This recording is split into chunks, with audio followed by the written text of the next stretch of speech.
Hello. This is Rich Kale here on YouTube, Rich Gen X elsewhere, and we are returning once again to The Witness once it catches up to me. Now, we have a few things to find, and a majority of these are underground. Pardon if I'm going bleep. You know, let us go hunt these puzzles down now. Now, there are some puzzles in here that there are no, quote, solutions for.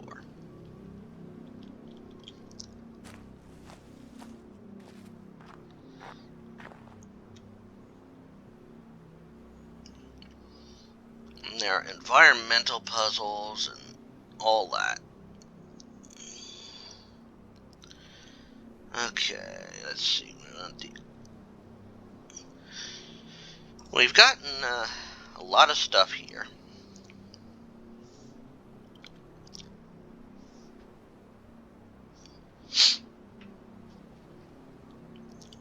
So we were working on this one now. Let's see, did we open that? Did we open this way down here? No, we didn't. So we have to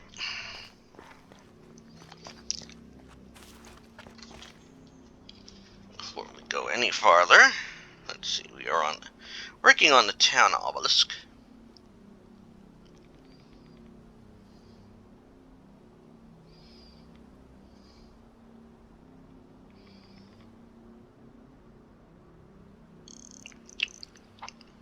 Did all those.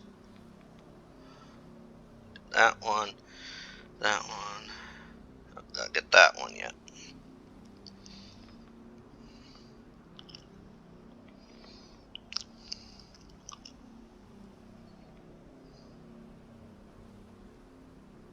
Did all those. So let's see.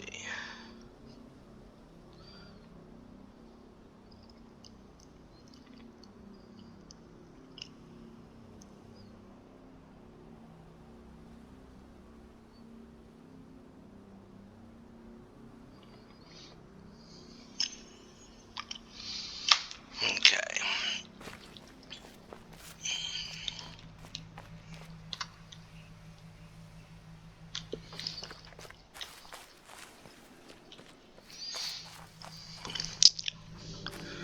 So we gotta go down here.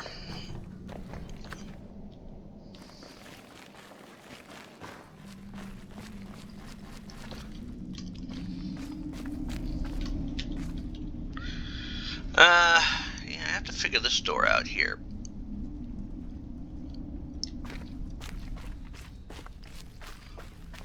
Here we are.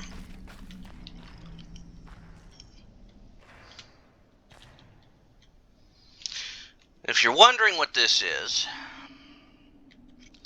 the theater. And we also have to open these doors.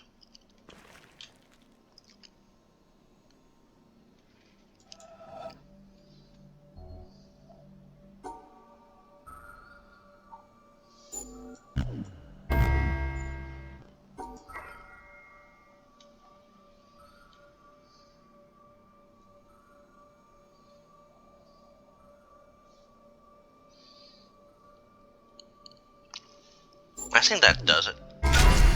Bingo! That's one of the doors. Let's get this other one open.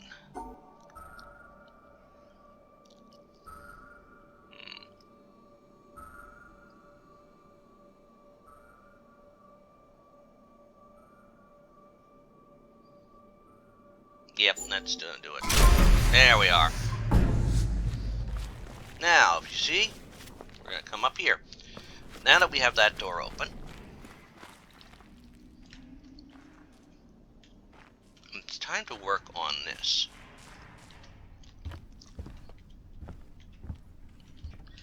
Now, first, and there's a path up there too.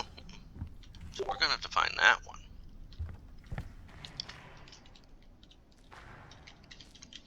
Now, remember all those vaults I've been opening throughout this playthrough?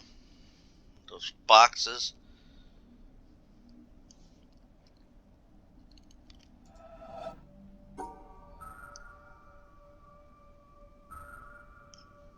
This is what they're for.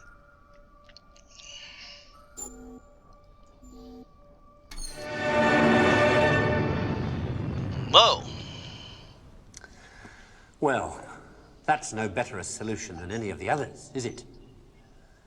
So, in the end, have we learned anything from this look at why the world turned out the way it did that's of any use to us in our future? Something, I think. That the key to why things change is the key to everything. How easy is it for knowledge to spread?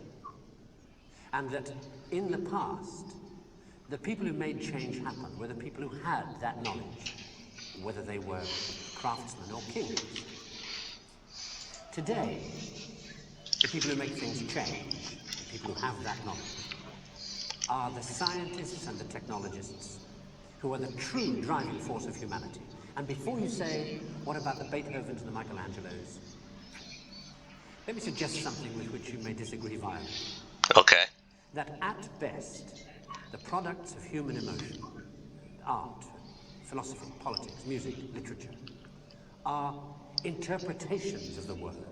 They tell you more about the guy who's talking than about the world he's talking about. There's a point. Second-hand views of the world, made third-hand by your interpretation of them. Things like that, as opposed to this. Know what it is? It's a bunch of amino acids. The stuff that goes to build... Oh, shoot. I blew that one. Or uranium. Or you.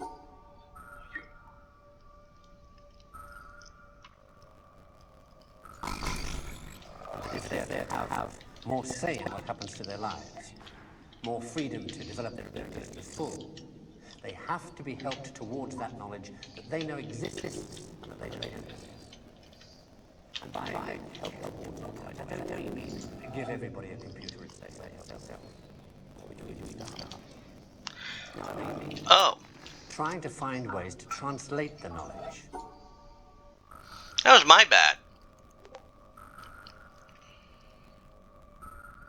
I want to get it to about here. To tell you more about a guy talking than about the world not talking. Second-hand view of the world, made third-hand by your interpretation of them. Things like that. As opposed to this. Ah! Missed it. It's a bunch of them. I missed it, I think. By your interpretation. Things like that. As opposed to this. Ah! What it is? It's a bunch of amino acids. This is tricky. Second-hand view. Made third-hand. By your interpretation of them. Things like that. As opposed to this. What it is? It's a bunch of amino acids. Then about the world he's talking about. Second-hand view of the world. Made third-hand by your interpretation of them. Things like that. As opposed to this. Ah! Know what it is? It's a bunch of amino acids. The stuff that goes to build up a worm or a geranium. I can still get that one. Made third-hand by your interpretation of them. Things like that. As opposed to this. Know what it is? It's a bunch of amino acids. The stuff that goes to build up... I lost it again. A worm or a... By your interpretation of them. Things like that. As opposed to this. Know what it is? It's a bunch of... See, we got two there. Third-hand. By your interpretation of them. Things like that. As opposed to this. Know what it is? It's a bunch of amino acids. The stuff that goes to build up This is very tricky, this one. Second-hand views of the world, made third-hand by your interpretation of them. Things like that, as opposed to this. Know what it is? It's a bunch of amino acids. The stuff that goes to build Okay. a worm, or a geranium, or you. This stuff's easier to take, isn't it? Understandable. Got people in it. This, scientific knowledge, is hard to take because it removes the reassuring crutches of opinion, ideology, and leaves only what is demonstrably true. Ooh, I think I see where I gotta go now. Okay. Or you. This stuff's easier to take, isn't it? Understandable. Got people in it. This, scientific knowledge, is hard. Yeah? Or you. This stuff's easier to take, isn't it? Understandable. There we go. It's hard to take because it removes the reassuring crutches in ideology and leaves only what is demonstrably true. And we got two of them. And the reason why so many people may be thinking about throwing away those crutches is because, thanks to science and technology, they have begun to know that they don't know so much, and that if they are to have more say in what happens to their lives, more freedom to develop their abilities to the full, they have to be helped towards that knowledge that they know exists and that they don't possess. And by help towards that knowledge, I don't mean give everybody a computer and say, help yourself. Where would you even start?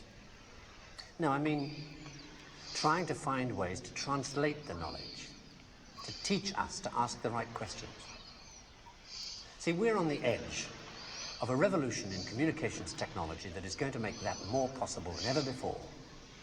Or, if that's not done, to cause an explosion of knowledge that will leave those of us who don't have access to it as powerless as if we were deaf, dumb, and blind.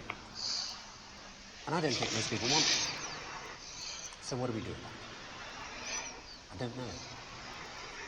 But maybe a good start would be to recognize within yourself the ability to understand anything, because that ability is there, as long as it's explained clearly. And then go and ask for explanations. And if you're thinking right now, what do I ask for?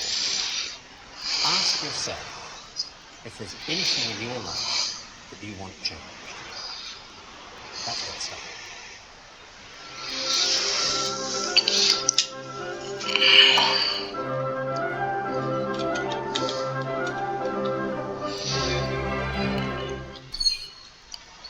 You know, that's actually a very informative video. Now, let's see. We have others we gotta get together here.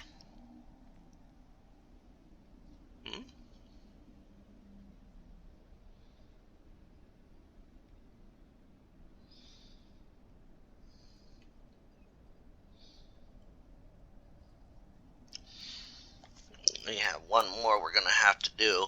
And one of these videos actually takes an hour to complete. We have to position ourselves in the right spot to do it, which right here. Something about this. Why? Oh. Oh.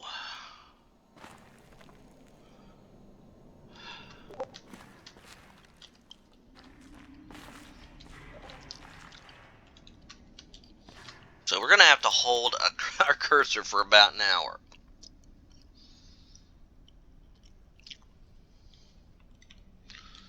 Now let's see. So there's another one right here. And so, by a backhanded, upside-down argument, was predicted that there is in carbon a level at 7.82 million volts, and then experiments in the laboratory with carbon show indeed that there is. And therefore, the existence in the world of all these other elements is very closely related to to the fact that there is this particular level in carbon. But the position of this particular level in carbon seems to us, after knowing the physical laws, to be a very complicated accident of 12 complicated particles interacting.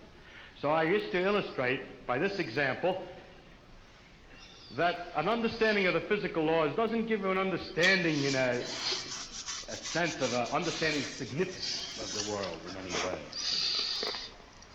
The details of real experience are very far often from the fundamental laws. There are, in a way of speaking, in the world, we have a way of discussing the world, which you could call, we discuss it at various hierarchies or levels. Now, I don't mean to be very precise, there's a level, there's another level, and another level, but I will indicate by describing a set of ideas to you, just one after the other, what I mean by hierarchies of ideas.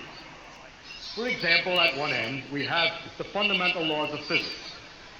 Then we invent other terms for concepts which are approximate, who have, we believe, their ultimate explanation in terms of the fundamental laws. For instance, heat. Heat is supposed to be the jiggling, and it's just a word for a hot thing, is just a word for a mass of atoms which are jiggling. For all that, fundamentally, we should think of the atoms jiggling.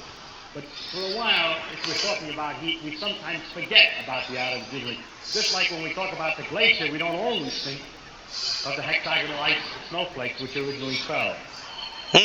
Another example of the same thing is a salt crystal. Looked at fundamentally, a lot of protons, neutrons, and electrons. But we have this concept, salt crystal, which carries a whole pattern already of fundamental interactions, or idea like pressure.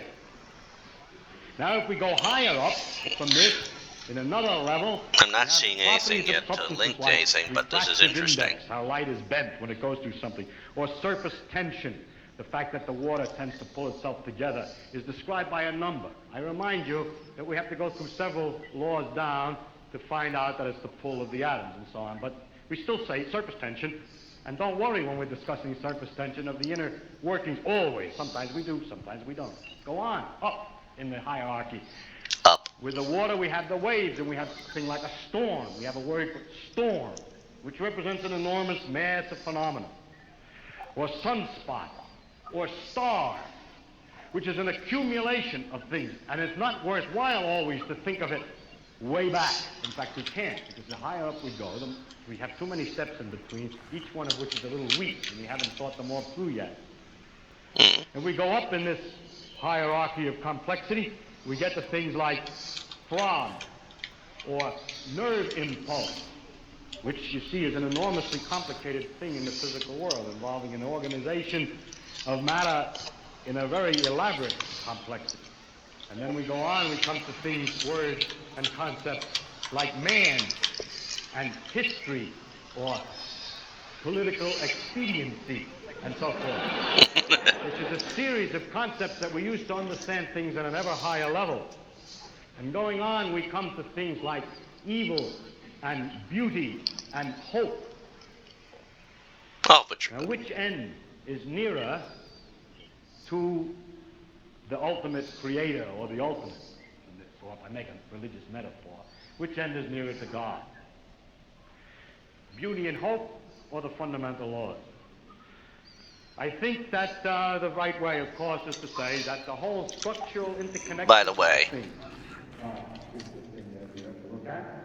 you can see it from back here too. All the sciences and all the efforts, not just the sciences, but all the efforts of intellectual kind, are to see the connections of the hierarchies, is to connect beauty to history, is to connect history to man's psychology, the man's psychology to the working of the brain to the neural impulse to the chemistry, and so forth. Oh.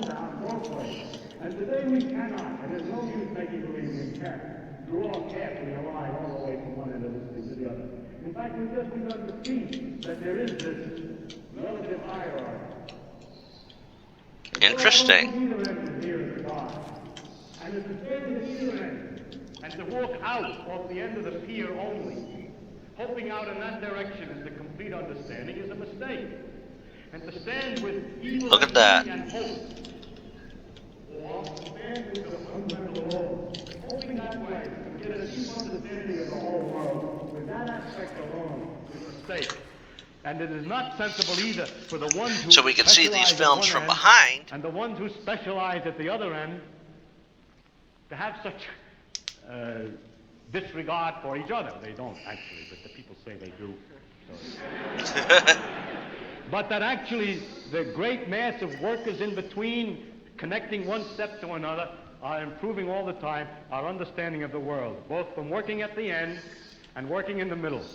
And in that way, we are gradually understanding this connection, this tremendous world of interconnecting hierarchies. If you expected science to give all the answers to the wonderful questions about what we are, where we're going, what the meaning of the universe is, and so on, then I think you could easily become disillusioned and then look for some mystic answer to these problems. How a scientist can take a mystic answer, I don't know, because the whole spirit is to understand. Well, never mind that. I don't understand that. But anyhow, if you think of it, the way I think of what we're doing is we're exploring. We're trying to find out as much as we can about the world. People say to me, are you looking for the ultimate laws of physics? No, I'm not. I'm just looking to find out more about the world. And if it turns out there is a simple ultimate law that explains everything, so be it. That would be very nice to discover.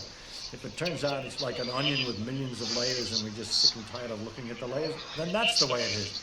But whatever way it comes out, its nature is there and she's going to come out the way she is. Yep. And therefore, when we go to investigate it, we shouldn't pre-decide what it is we're trying to do except to find out more about it. If you say, but your problem is, why do you find out more about it? If you thought that you were trying to find out more about it because you're going to get an answer to some deep philosophical question, you may be wrong. It may be that you can't get an answer to that particular question by finding out more about the character of nature. But I don't look at it. My interest in science is to simply find out about the world. And the more I find out, the better I would like to find out. There are very remarkable mysteries about the fact that we're able to do so many more things than apparently animals can do. And other questions like that. But those are mysteries I want to investigate without knowing the answer to them. And so altogether, I can't believe the special stories that have been made up about our relationship to the universe at large, because they seem to be too simple, too connected, too local, too provincial. The earth, he came to the earth. One of the aspects of God came to the earth, mind you. And look at what's out there. How can it isn't in proportion. That's a key point. Anyway, it's no use arguing. I can't argue. I'm just trying to tell you why the scientific views that I have do have some effect on my beliefs. And also another thing has to do with the question of how do you find out if something's true. And if you have all these theories of the different religions, have all different theories about the thing, then you begin to wonder. Once you start doubting, just like you're supposed to doubt, you ask me, is the science true? We say, no, we don't know what's true. We're trying to find out. Everything is possibly wrong. Start out understanding religion by saying everything is possibly wrong. Let us see. As soon as you do that, you start sliding down an edge, which is hard to recover from. And so with the scientific view, or my father's view, that we should look to see what's true and what may not be true. Once you start doubting, which I think to me is a very fundamental part of my soul, is to doubt and to ask. And when you doubt and ask, it gets a little harder to believe. Yeah. You see, one thing is I can live with doubt and uncertainty and not knowing. I think it's much more interesting to live not knowing than to have answers which might be wrong. I have approximate answers and possible beliefs and different degrees of certainty about different things, but I'm not absolutely sure of anything. And then many things I don't know anything about, such as whether it means anything to ask why we're here and what the question might mean. I might think about it a little bit. If I can't figure it out, then I go for something else.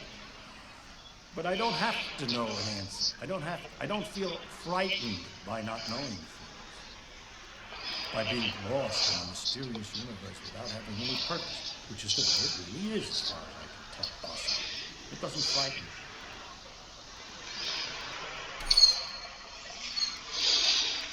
Okay. Now we're going to start another video. Not that we really need to do much. Now, what I'm going to do...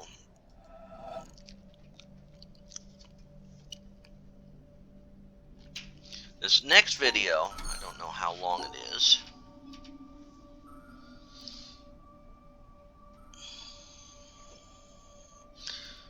I hope it's not that long.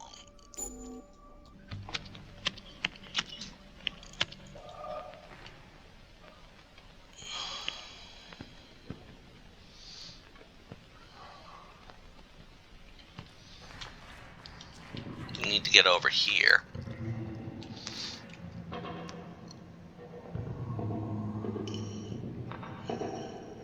There's some flaws in the screen, it looks like.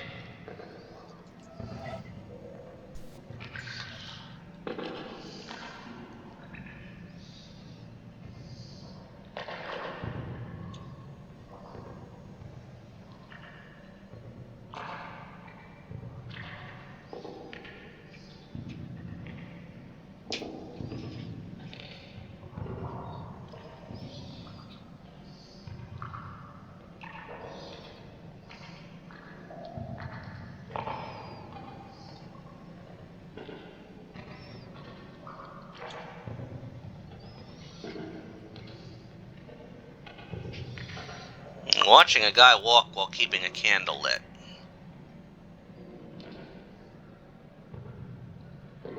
At least I think it's this video I need it.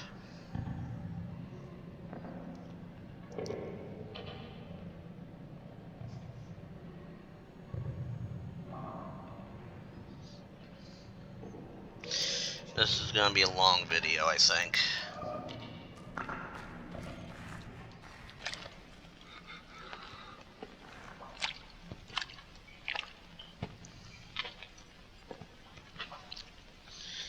Okay.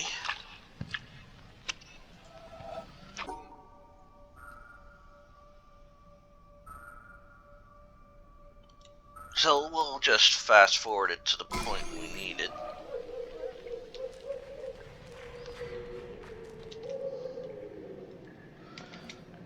And here it comes.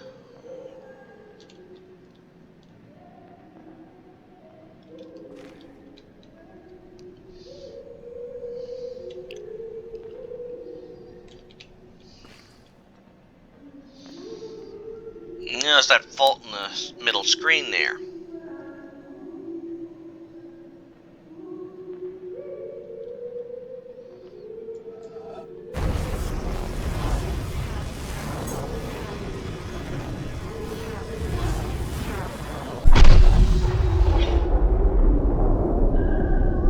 And that one was rather simple.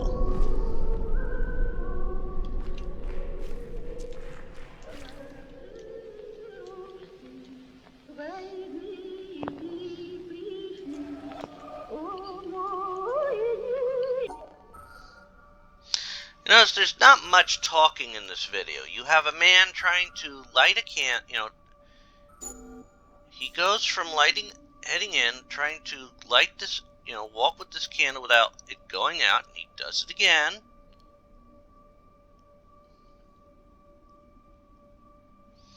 Then he doubles back and he has to light it again, and then he makes his way over to the other side, where he puts the candle down, and then switches to this young child, and we get a pan out. Android Tchaikovsky.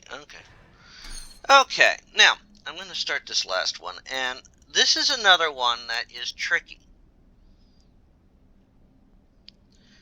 And this is going to be a long one, and this is going to take an hour to do.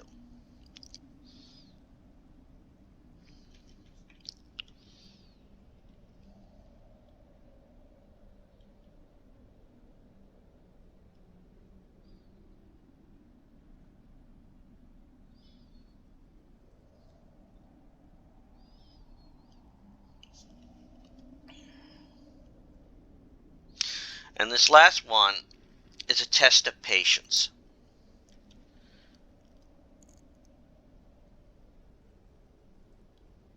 and I do mean it's a test of patience.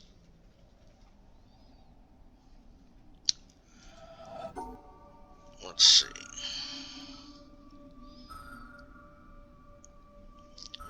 Let's hope I'm doing the right one.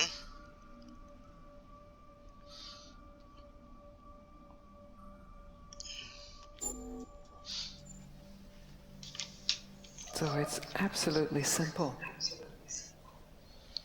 what I have to say to you. Okay, no, this is not it. So it's and direct. How's that? Good. Good. Okay, I gotta get this one started. This is gonna take an hour to do. And involves an eclipse.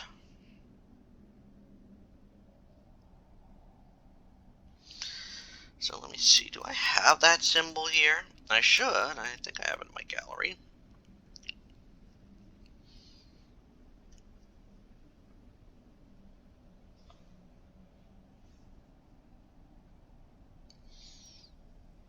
No, I got rid of it. Dum-dum. So, let's see.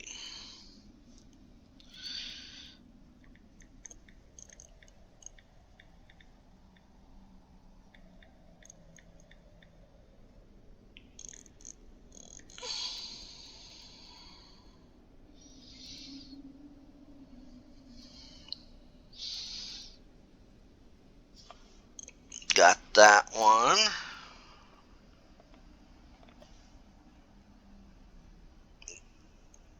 Yeah, I got that one. I'm certain of that one. Let's see. Yeah, I got that one. Got that one. Got into that one.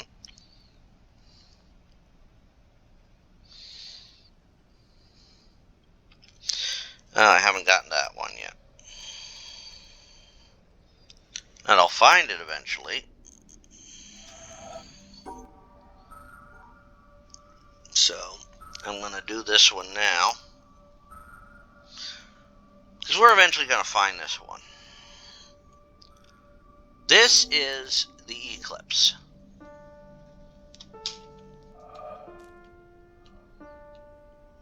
The scheme by Professor Young, The Secret of Psalm 46.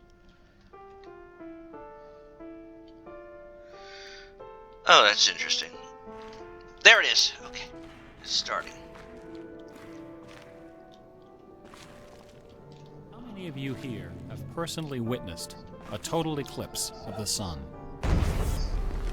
To stand one day in the shadow of the moon is one of my humble goals in life. The closest I ever came was over 30 years ago. On February 26, 1979, a solar eclipse passed directly over the city of Portland. I bought my bus tickets and found a place to stay, but in the end, I couldn't get the time off work. Well, anyone who lives in Portland can tell you that the chances of catching the sun in February are pretty slim. And sure enough, the skies over the city that day were Well, while he's I talking, wouldn't have seen a thing. That work I couldn't get out of was my first job out of college. man, A sales clerk. we're going to be cutting it off here because hopefully I can cut the video here. On my very first day on the counter, Because this is going a to take an delivery hour. truck pulled out to the front of the store. So again, I want to thank you for watching these with me and joining me on this journey. Next time, I'm probably going to be First mass market microcomputer. working my way through The TX-80 Model 1 probably the audios before we really dive into the mountain and get the rest of what we're looking for. Unlocking more paths and that. As always, Rich Kale here on YouTube, Rich Gen XL. I'm also working my way of Zork, the Zork franchise. All these videos I'm going to mention premiere at 3 p.m. in a 2-week cycle. Eastern time, part of a 2-week cycle. I'm also going to be starting another advent of games shopping very malls soon had, by the early 70s, to replace Cold C. You'll see what it Worcester's is on solution to this Saturday. problem was I'm working my way through the Indiana Jones franchise, currently on the Fate of Atlantis. join them. And so, Working my way through Abe's Odyssey, New and Tasty. destroying dozens of family businesses, including the I site am of a also pharmacy. working my way through, Grandfather. In their place was erected a vast 3-level shopping complex. And food court. When the dust settled, only a few forlorn blocks of the also old working Worcester my way remained through, standing. My Radio Shack store. I was do in runs one for of the game those of Monstrum. I'm working my way through Then, Outlast, to and add I'm also insult working my way to through the Space Quest Radio Shack franchise opened from a Sierra. brand new location Currently- inside the shopping center, less than 500 feet from my store. So now patrons had a choice between a clean, well-lighted establishment with uniformed security and acres of convenient parking, or a shadowy hole in a seedy old office building next to an adult movie theater. Consequently, I had plenty of time to fool around with the new computer. Anyhow, and I'm working my I way taught through Space myself Quest basic 6. programming. Then I learned Z80 assembly. Both, of course, so that I could write games. I also created self-running also working animated my way demos, through, which ran all night in the store window on for the Tuesday through edification Saturday of the mornings winos weekly. who peed in our doorway. At 10 a.m. Strangely Eastern, enough, I have the few videos customers we going had up, didn't but seem to be Tuesday interested in our is new computer, even after the reading of a 16K chapter memory fan upgrade. fiction I've written. In fact, most of the people who set off the Wednesday is buzzer on their another way game through the playthrough. front door weren't Thursday there to buy is anything Dead at all. by Daylight. They were there to or- exploit a free promotion, which was the bane of Radio Shack employees for over 40 years. The Battery of the Month. Well, either Dead by Daylight or The Monster idea 2 of Fridays this of Fighting promotion was Games. simple. Customers got a little red Video, card and on Saturday which was printed a is, square for each month. 12 times a year, the lucky Saturday sales clerk is got to punch another- out a square is a and give the retrospective for a game customer I one beat. brand new AAA, AA, So C, next D, time or 9 I'll volt have battery. finished this video by Of course, customers weren't allowed to choose just environmental any puzzle grade by of next battery. time. At the As time of my always, employment, take Radio care, Shack have offered fun. 3 Again, different this is levels Rich Kale here on of YouTube, battery Rich Gen X excellence. Elsewhere. Bye! First were the alkalines, powerful,